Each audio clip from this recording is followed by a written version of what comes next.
Nengo mar mogo pod nitiere siling 190 jumani. Kata bang' singo mane ogol gi jatend piny Kenya William Ruto ni nengo mar mogo dhi dok piny nyaka siling 150.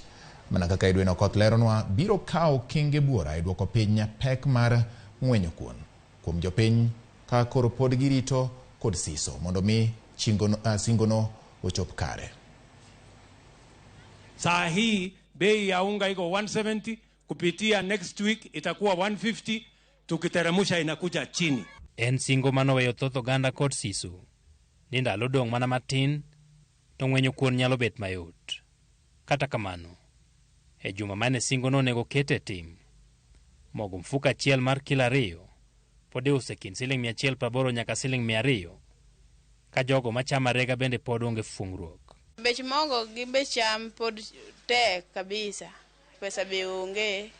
En kubachiel madhi biro rego sani to ang'eyo ni kata sani arege kamano to kiny cha pod anyalo chako manyo pesa mondo mi abi arege kata kubachiel moro to pesa ne maonge. Koro kwa jatelo mondo mi omed odwok na bech mogo chien kaka nowacho mar 150 nikech pok waneno kochopo. Oganda pod ni kod kibaji ewi yudo fungruok mabiro duoko nengo gorogoro achiel mar oduma kata mifuko mar mogo no nyaka siling 150. Jo ohala bende ni kod ywak ni nengo oduma medo thiro ohala, kendo moko ni kod luoro ni ka nengo mok mfuko lwar dichiel to gibiro yudo lal.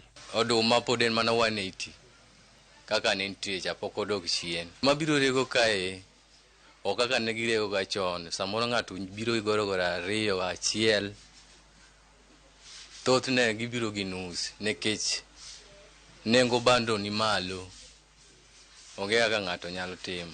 An gima nyalo kwayo sirikal ni koyie otim gima wacho, kik owach acha to kotim. Gorogoro en siling 180, wawaro at 160. President nogolo abruptly ni mogo dok at 150. Waneno ka bech bando ni, bech mogo ni di affect ohandwa. Nikech ne wan gi stock mane wawaro at 160, ma kaber to nonego miwa notice kata mar 2 weeks mondo waus toge wage otimre nade rum. Ginang'o gin manyalo miyo nengo mogo dok piny? Nonro manotim kod mbalariany mar Egerton kod riwruok mar Tegemeo Institute yango ni kata bed ni thoth oganda mawuok e piny Kenya ohero kuon, nengo mar pur, nyiewo mbolea kod doyo osemiyo ng'wenyo kuon ok osebet mayot. Nonro no yango ni ma ok tin ne siling 25,000 itiyogo e puro oduma eka achiel, kama nengo mar mbolea ma ipithogo to kod ma imede tie oduma kawo ma ok tin ne 23% mag omenda ma jopur tiyogo.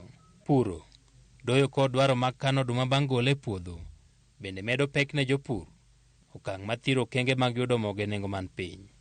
Ne jomoko, kata mana duoke nyaka siling 150 pod biro bedo matek ne thoth oganda. Yaneno koduoke 150 to pod otek ne mwananchi wa kawaida nikech iyudo ni most Kenyans, almost 3/4 mag Kenyans live below $1 a day. To dollar sani it's around 130 shillings.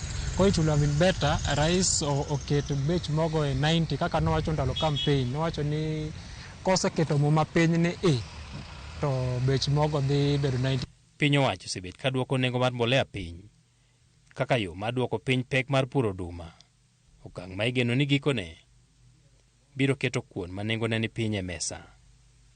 Edwin Okoth, Ramogi TV, Nairobi. Edwin Okoth